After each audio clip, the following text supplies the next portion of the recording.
Contrairement à ce que j'ai vu l'année dernière et qui ne me donnait pas envie d'y retourner, j'y ai trouvé une équipe solide, une équipe unie et une équipe enfin emplie de l'amour de mon mari, mère de la charité chrétienne.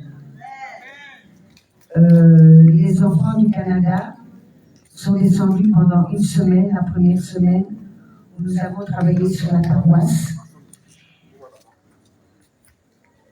Nous avons cohabité ensemble durant tout ce temps.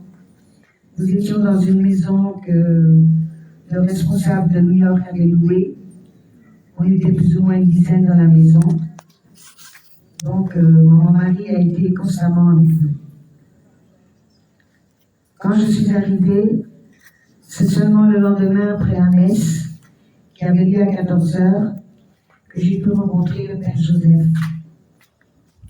Et contrairement à tout ce qui avait été publié, tout ce qui avait été dit, le Père Joseph s'est montré vraiment, vraiment gentil, coopératif et en plein vraiment déjà de l'amour de maman Marie, mère de la charité chrétienne. Le responsable de New York, c'est Emmanuel Bado. L'année dernière, il était très effacé. Il n'osait pas se montrer. Aujourd'hui, il est responsable. Et franchement, s'il entend ce que je vais dire aujourd'hui, je le félicite pour les pas qu'il a fait. C'est devenu un meneur vraiment correct. C'est quelqu'un de très gentil, de très doux. C'est quelqu'un qui a l'amour de mon mari. Et c'est quelqu'un vraiment de très dévoué et qui est prêt à faire tout pour elle. Excusez-moi. Donc, nous avons rencontré toute l'équipe du Canada, l'équipe de New York. Nous avons rencontré le Père Joseph le lendemain de mon arrivée après la messe.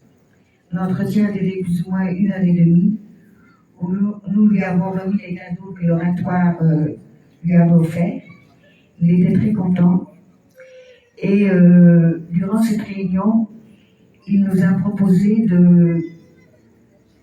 d'avoir tous les sous-sols de l'église. Donc, dès le lundi, nous avons mis à disposition les sous-sols qui sont vraiment très propres. On dit sous-sol, mais ce sont carrément des pièces où ils font des réceptions, etc. Étant donné que le Saint-Sacrement a été exposé tous les matins de 9h30 à 11h30, il nous avait demandé de déplacer les roses pour les emmener au sous-sol. Moi, cela me convenait très bien, comme ça, nous pouvions travailler devant les roses. Donc, lundi, nous avons donc descendu les roses. Les roses ont été avec nous durant toute cette semaine. La première semaine, nous avons travaillé là-bas. Durant toute cette semaine, nous avons fait des apartés uniquement. Nous avons reçu beaucoup de gens. On leur a expliqué l'importance des roses. On leur a expliqué aussi l'importance d'avoir confiance en mon mari. J'ai vu beaucoup de personnes pleurer devant les roses. J'ai vu des personnes qui n'avaient aucun lien avec Marie, mère de la charité chrétienne, s'agenouiller devant les roses, sangloter et faire la prière du cœur, parfois même mieux que nous, enfants de MFCC, faisons. Il y a 3 personnes durant mon séjour là-bas, durant cette première semaine, qui sont passées en aparté et qui ont vraiment compris comment mon mari fonctionnait. Ils ont fait exactement ce que je leur ai dit. Et à la fin de mon séjour, une avait reçu ses papiers, une avait trouvé du travail et l'autre avait trouvé un logement. La deuxième semaine, le vendredi de la première semaine, nous avons fait la nuit des Milavés.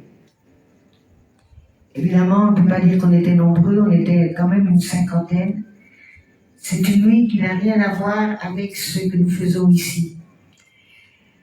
Il y a beaucoup plus de chants, Il y a beaucoup plus de témoignages, mais c'est aussi poignant que ce que vous faites ici à l'oratoire.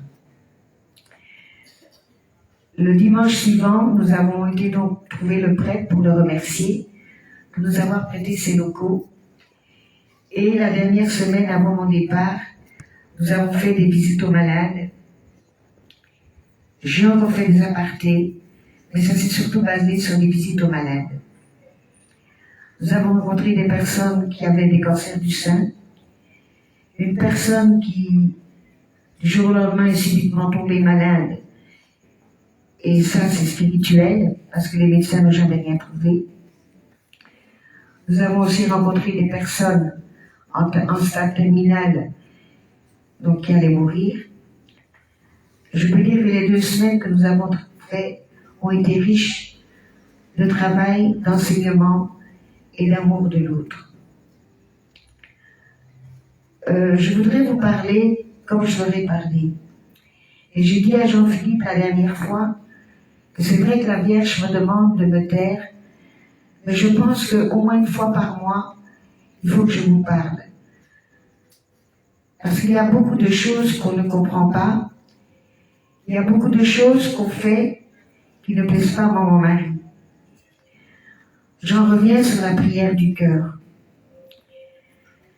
J'en ai parlé pratiquement tous les jours à New York. Et j'espère franchement qu'ils vont continuer à la faire. Beaucoup de gens disent que je fais la prière du cœur, mais il n'y a rien qui vient. La Vierge ne me regarde pas. La Vierge ne m'écoute pas. La Vierge vous écoute. Mais le problème, c'est que quand vous faites votre prière du cœur, une fois que vous sortez de l'oratoire ou que vous sortez de votre prière, vous oubliez totalement que vous venez de la confier à mon mari et vous retombez dans les mêmes problèmes. Je sais, c'est difficile. Mais quand on dit à mon mari, je m'abandonne à toi. Je n'ai pas d'argent aujourd'hui. Si tu veux que je marche à pieds nus, eh ben, je marche à pieds nus, c'est toi qui vas avoir honte. Quand vous sortez de là, vous devez absolument ne plus avoir ces soucis en tête. Et vous verrez qu'elle va faire quelque chose dans votre vie. La dame que j'ai reçue à New York, elle était à Dallas. Et cette dame était à Los Angeles d'abord. Elle avait beaucoup de problèmes. Donc elle est partie à Dallas. Et pas de travail, rien du tout, vraiment la misère. En aparté, je lui ai expliqué comment il fallait faire. Je lui ai dit, dis à mon mari tout ce que tu veux. Ne la regarde pas comme la mère de l'homme, de Dieu, mais regarde-la comme la mère de l'homme. Parle-lui, fâche-toi sur elle. Dis-lui tout ce qui te pèse sur le cœur, tout en restant dans le respect. Je pense qu'elle a fait au moins 1h30. 1h30 devant la statue. 2 jours après, on l'appelle pour dire qu'elle avait du travail. Ça a été pour beaucoup de cas comme ça. Il y a un jeune homme aussi, qui s'appelle Axel ou Alex, je crois. Alex. Eh bien, lui aussi, sa vie était n'importe quoi l'année dernière. Aujourd'hui, il a donné sa vie à mon mari.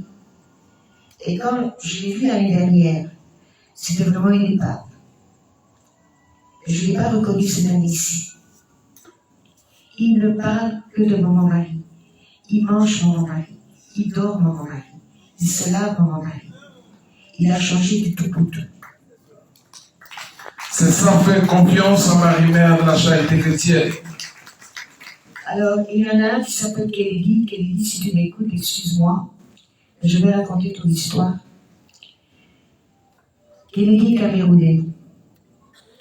Et l'année dernière, quand il est passé en aparté, à New York, il habite New York, je sais pas où. Il n'habite pas New York. enfin bref, peu importe. Et il voulait faire venir son épouse par voie terrestre. Il est venu par voie terrestre, traversant les forêts, etc. Et mon mari lui a dit, ne fais pas ça. Ta femme ne peut pas venir par voie terrestre. Viendra le moment où elle pourra te rejoindre. Je lui ai expliqué ça. Il m'a dit non, ça fait suffisamment longtemps, c'était l'année dernière. Ça fait suffisamment longtemps que je suis ici, elle doit me rejoindre, etc. Mais et les enfants? Il me dit, tout est arrangé, mes enfants vont aller chez ma soeur ou chez mon beau-frère, je ne sais plus. Je lui ai parlé l'année dernière. Je lui ai dit, Kennedy, tu m'as fait perdre 1 heure de mon temps. Si tu ne veux pas écouter la Vierge Marie, c'est ton problème, c'est pas le mien. Et on s'est arrêté là. Je suis revenue. Lors de mon dernier voyage au Cameroun, on était à table avec le père Cès et Anastasie, que certains connaissent. Et cette personne est venue dans la discussion. Et je lui dis, mais la dame dont vous parlez là, ce n'est pas l'épouse de Kennedy, et le père Cès me dit si. Et je dis, mais qu'est-ce qui se passe? Et le père Anastasie me dit, mais ça fait longtemps qu'on ne la voit plus, on est sans nouvelles d'elle. Et ses enfants sont chez son frère ou chez sa sœur. Franchement, je ne sais plus où ils sont. Et 2 ou 3 jours après, je reçois un appel de Kennedy, du Cameroun, et il me dit, maman Chantal, il faut faire quelque chose pour moi. Je dis quoi? Il me dit, ma femme est arrêtée en Turquie. Je dis, mais qu'est-ce qu'elle fait en Turquie? Il me dit, oui, on lui a pris ses papiers, on a pris son passeport, rien du tout. On dit qu'elle est rentrée illégalement en Turquie. Je ne sais pas ce qu'il faut faire. Je suis restée pantoise. Je lui ai dit, mais attends. Donc tout ce que la Vierge t'a dit, tu n'as pas écouté. Oui, mais j'ai eu la pression de mes frères, j'ai eu la pression de ma femme, donc voilà. Je dis, mais elle dit, moi je peux rien faire pour toi. Maman Chantal, il faut prier pour elle. Je dis, il n'y a pas de souci. Mais si la Vierge est fâchée, elle ne fera rien pour toi. Et effectivement, pendant plusieurs mois, la Vierge l'a laissée mijoter en Turquie. Elle n'a rien fait pour elle. Jusqu'au jour où probablement, à force d'entendre les prières, etc., elle a probablement libéré la femme de Kennedy qui est rentrée au Cameroun. Donc, quand je suis allée cette année-ci, Kennedy est arrivé 3 jours avant mon départ, parce qu'il travaillait. On a commencé à discuter, il m'a demandé pardon et tout. Et puis il me dit, je lui dis, mais tu as l'air heureux là? Il me dit oui. J'ai eu mes papiers. Ah mais je dis, mais c'est très bien. J'ai eu mes papiers et je suis en train de faire les papiers de ma femme et de mes enfants pour qu'ils arrivent. Donc vous voyez, il faut écouter ce qu'elle dit. S'il avait écouté déjà l'année dernière, probablement que tout l'argent qu'il a dépensé pour faire sortir sa femme de Turquie, il aurait gardé avec lui. Aujourd'hui, il est en train d'essayer de faire venir sa femme aux États-Unis. Et quand mon mari lui a dit l'année dernière que ses enfants allaient être malheureux, il m'a dit, il y a 15 jours, effectivement, mes enfants ont été malheureux. Quand ma femme est retournée au Cameroun, elle ne se l'a plus reconnue tellement ils avaient maigri. Parce qu'ils étaient maltraités par les personnes là où ils étaient. Alors si je vous raconte tout ça, c'est pour que vous mettiez vraiment votre foi dans le cœur de mon mari. C'est important. Elle est partout. Elle a dit qu'elle partait aux États-Unis parce que derrière les roses, il y avait des portes. Les portes, je les ai vues. Il y en a des milliers. Des milliers. Elle a dit qu'à partir de 2025, elle allait ouvrir certaines portes. Mais elle n'ouvrira les portes que de ceux qui ont vraiment foi en elle, que de ceux qui croient vraiment en elle, que de ceux quand ils disent « je m'abandonne à toi », le font réellement. Alors, on a tous des problèmes à notre niveau. Certains ont des problèmes de foyer, d'autres ont des problèmes d'argent, des problèmes avec leurs enfants. On a tous des problèmes différents. Mais si on veut qu'elle ouvre notre porte, faisons-lui confiance. Tout en nous disant que le temps de Dieu n'est pas notre temps. Et qu'il arrivera un moment donné où elle prendra notre clé pour ouvrir la porte. Voilà tout ce que je voulais vous dire. Voilà. Merci. Alors, Si maman, vous avez des questions, je suis là pour vous répondre. oui, entre autres, il y a une anecdote que tu m'as racontée lors de ton transit pour les États-Unis, ce que mon mari a fait. Je sais pas si tu t'en souviens à l'aéroport, où tu as failli rater le vol et celle qui s'occupait de toi a dit non, c'était pas possible. Voilà. Donc, ce serait intéressant de raconter. Oui, j'ai atterri à Charles de Gaulle, l'avion avait 1 heure de retard. J'ai atterri à Charles de Gaulle à 9h50 et je devais prendre la correspondance pour New York à 10h30. Or, pour ceux qui ont déjà atterri à Charles de Gaulle, il y a plusieurs étages et pour accéder parfois au terminal, c'est très difficile.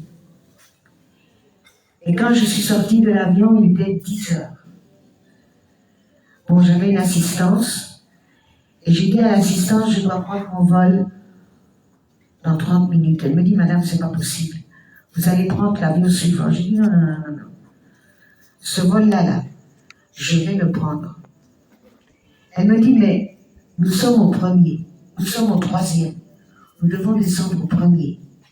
Les couloirs sont longs. Maman, on ne va pas y arriver.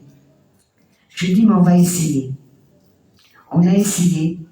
Je suis arrivée dans l'avion à 10h25. Voilà. Et elle était très étonnée, elle ne comprenait pas. Elle n'a pas compris non plus. Elle demande, mais comment est-ce possible? Et tenez-vous bien, je n'étais pas la seule en retard, il y avait toujours des enregistrements. Donc voilà. C'était encore mon mari, ça. Voilà. Voilà, une manière de montrer que quand nous demandons à notre Sainte-Mère de nous accompagner, elle est avec nous de bout en bout. Et comme mon Chantal l'a dit tantôt, c'est dans la foi. Et ce soir, ce que nous allons faire, c'est dans la foi. Lorsque nous allons passer dans cette étape de 2025, nous allons traverser pour entrer en 2025, c'est dans la foi que nous allons ouvrir les